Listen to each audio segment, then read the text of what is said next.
Jemaat yang dikasihi dalam Tuhan Yesus, mari kita satukan hati, kita berdoa. Haleluya.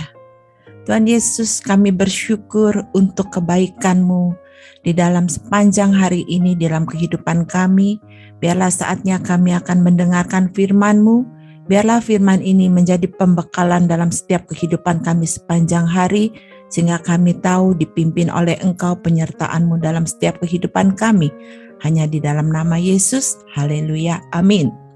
Saya akan membawakan firman hari ini, hadirat Tuhan dapat mengubahkan keadaan. Di dalam saat ini, mungkin di dalam sepanjang pandemi yang terlalu lama ini, mungkin kita kadang-kadang kita kehilangan sukacita. Kita mungkin juga lemah. Tapi janganlah kita membawa kehidupan kita untuk masuk di dalam seperti itu.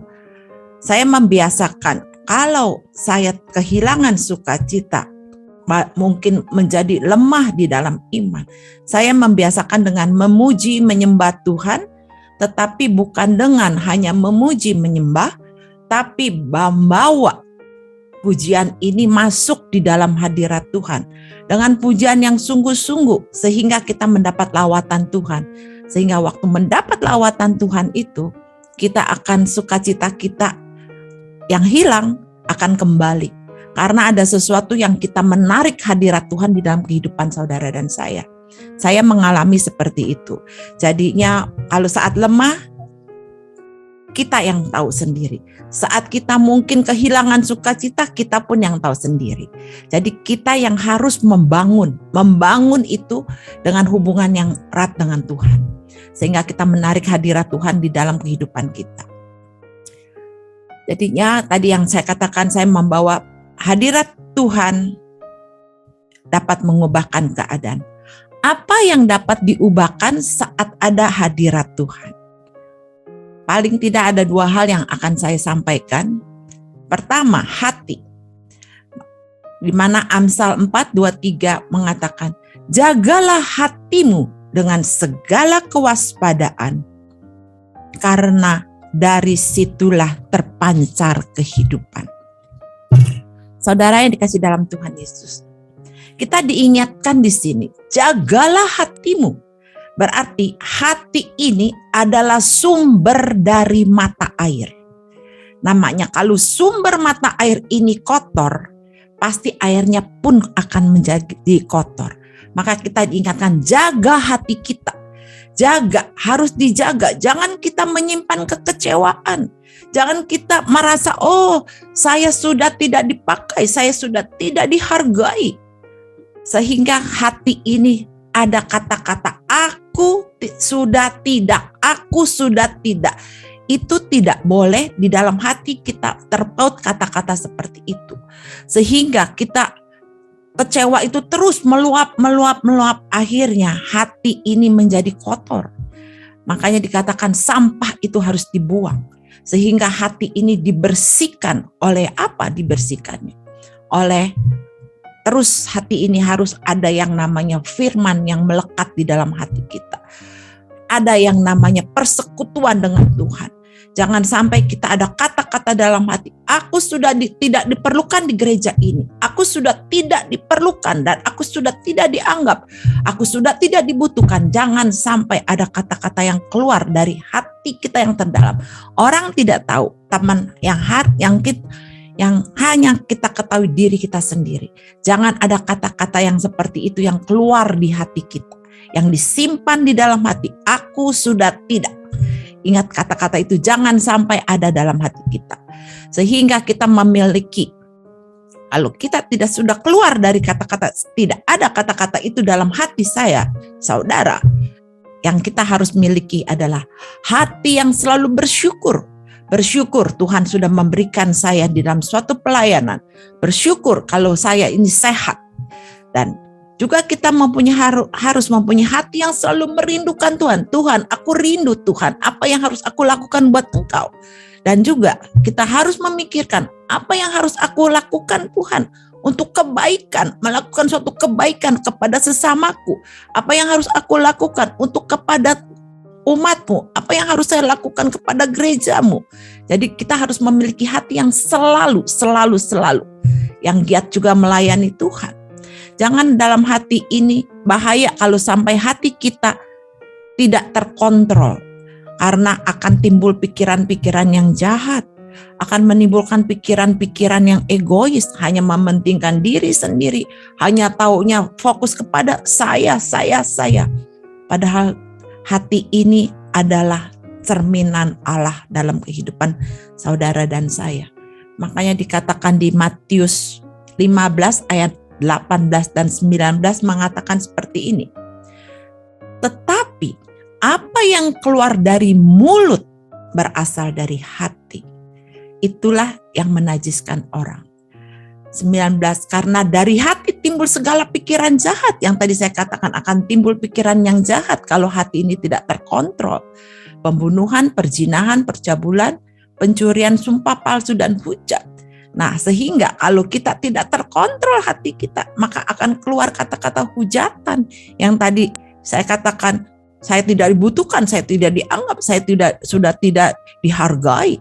Itulah akhirnya hujatan itu akhirnya melukai hati kita sendiri. Jangan sampai kita seperti itu. Nah, hal yang kedua itu tentang hati. Hal kedua, pikiran. Pikiran, mari kita baca di Roma 12 ayat 2. Yang dikatakan, janganlah kamu menjadi serupa dengan dunia ini, tetapi berubahlah oleh pembaharuan budimu, sehingga kamu dapat membedakan manakah kehendak Allah, apa yang baik, yang berkenan kepada Allah, yang sempurna, itulah adalah ibadahmu yang sejati. Makanya pikiran ini harus diperbaharui. Janganlah pikiran kita itu serupa dunia yang dikuasai oleh keinginan daging, keinginan mata, keangkuhan hidup. Itu jangan sampai. Makanya itu yang dikatakan harus diperbaharui, berubahlah oleh pembaharuan budimu. Yang diperbaharui apa? Roh dan pikiran kita, yang dikatakan di Efesus 4 ayat 4 itu. Roh dan pikiran kita ini harus diperbaharui. Diperbaharui apa? Supaya kita ini dapat melakukan perbuatan-perbuatan yang selalu berkenan kepada Allah. Bukan hanya perbuatan-perbuatan yang akhirnya kita tanpa kita sadar perbuatan daging kita lebih kuat daripada kita melakukan perbuatan keinginan Tuhan yang berkenan di hadapan Tuhan. Kalau pikiran yang sudah dikendalikan, perasaan yang sudah dikendalikan oleh firman, oleh kehendak Tuhan, maka firman itu menjadi perenungan buat kita. Firman itu menjadi kekuatan buat kita. Firman itu menjadi pedoman dalam kehidupan saudara dan saya. Sehingga firman itu menjadi hidup. Firman itu dihidupkan dalam kehidupan saudara dan saya. Sehingga waktu firman kita hidupkan, pikiran kita dikonekkan dengan firman Allah. Sehingga pikiran yang jelek pun, karena firman connect dengan kehidupan pikiran kita, akhirnya kita tahu kesalahan kita. Kita mengakui kesalahan kita. Kita tidak akan menjadi egois. Tapi kita tahu firman menegur hidup saya. Firman itu menyatakan kesalahan saya. Firman itu adalah mengubah saya untuk menjadi diperbaharui dalam kehidupan saya. Sehingga menjadi pembaharuan budi yang berkenan di hadapan Allah, yang merupakan ibadah sejati kita. Bukan ibadah sejati yang dikatakan bahwa, oh saya beribadah karena saya sudah melakukan segala ibadah kita yang terbaik. Bukan. Ibadah yang sejati adalah ini pembaharuan di dalam setiap perilaku kita. Jadi firman hidup dalam kehidupan kita, sehingga firman itu kita akan tahu kesalahan kita dan kelakuan yang harus kita ubah apa, dan juga kebenaran yang harus kita pegang teguh itu apa. Jadi firman itu jangan hanya sebagai pengetahuan kita mengerti, tetapi jadikanlah firman itu sebagai pedoman dan praktekkan dan lakukan. Itulah yang harus kita lakukan, sehingga hati dan pikiran akan menjadi connect karena ada Tuhan, ada firman Allah, firman yang membentuk kita, firman yang hidup dalam kehidupan kita, sehingga ada sesuatu pembaharuan yang luar biasa dalam kehidupan orang percaya. Demikianlah firman yang sudah saya sampaikan. Biarlah firman ini menjadi berkat untuk setiap orang. Mari kita tundukkan kepala. Terima kasih Tuhan Yesus. Terima kasih ya Bapa, firman sudah hamba sampaikan Tuhan. Biarlah pikiran dan hati kami selalu connect kepada firman-Mu. Biarlah kami diubahkan, hati ini tidak menjadi selalu berpikiran yang tidak baik, yang selalu mengatakan aku sudah tidak, tapi kami menjauhkan dari kata-kata itu dalam kehidupan kami. Biarlah juga pikiran kami ini, pikiran yang selalu dikendalikan oleh firman-Mu, sehingga firman yang dihidupkan adalah kehidupan yang menjadi pegangan yang teguh dalam kehidupan kami. Bapa kami di dalam surga, yang kami kenal dalam Tuhan Yesus, dalam nama Tuhan Yesus, kami berdoa agar setiap kami mempunyai hati yang taat kepada firman Tuhan. Firman-Mu adalah untuk kebaikan kami, karena firman-Mu mengandung janji. Walaupun terkadang kami tidak mengerti, tapi pimpinlah kami untuk tetap mampu melakukannya. Mari dekapkan kedua tangan di dada. Jika saudara punya pergumulan, persoalan, tantangan di dalam karir, studi, keuangan, masalah keluarga, kesehatan, apapun juga, termasuk perjodohan, biarlah berkat Tuhan turun atasmu, kekuatan dan kasih turun atasmu, dan percayalah Tuhan akan membukakan pintu-pintu berkat, serta damai sejahtera Allah menaungimu senantiasa. Saudara terkasih, jikalau ada yang sakit, mari tumpangkan tanganmu di bagian yang sakit, supaya menjadi sembuh di dalam nama Yesus Kristus. Haleluya. Amin.